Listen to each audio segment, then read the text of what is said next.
This tutorial we have a modification of the chance game. First of all, we'll run it.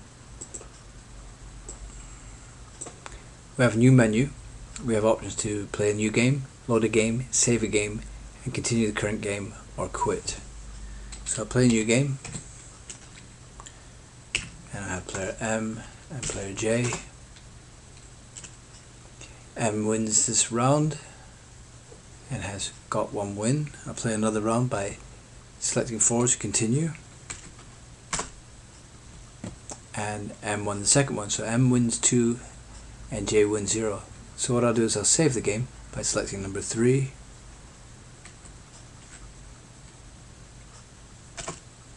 and the file has been written, and we can see that if I drag the file that we've created, I'll drag it over here, and now this is the file that's been created, and I'll now select option number 5 to quit,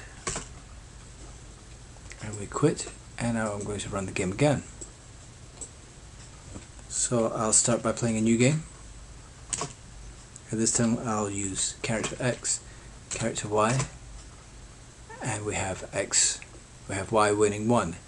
Now I'll load the previous game just to prove that I have the data from the previous game, and number 2 file has been read, and this time what I'll do is after the file has been read, I've continued the game and I'm on M and J rather than X and Y, because M and J were saved in this file over here from the previous game, and in this case J won this time, so J now has a score. And now I'm going to select 5 for quitting,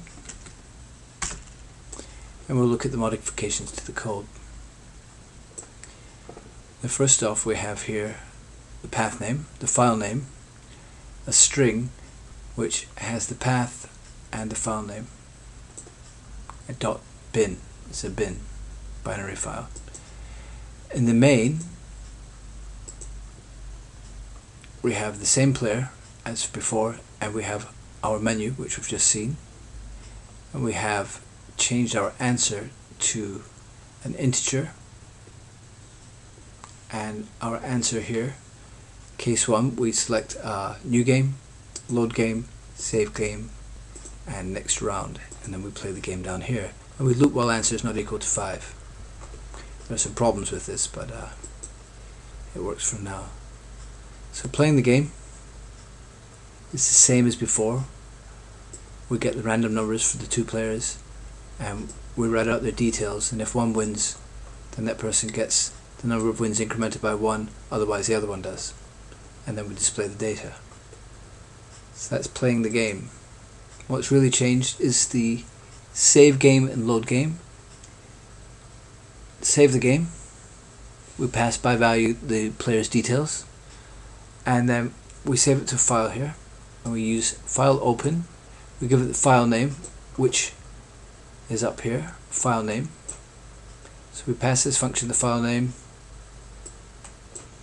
we use open mode.binary, and we write, then we loop for 1 to 0, for what I becomes 0 to player length -1, we use fileput, and we pass it the player array, and then we close the file and we say that it's been written. And for the load game we do a similar thing. We pass it this time by reference because we want the data to be available elsewhere in the game that we're going to read into the array. We use file open, we pass it the same file name, binary mode, we read, and we loop through using fileget, and we pass in the player array, and then we close the file and we say that the file has been read, and that's it. Thank you for watching this tutorial.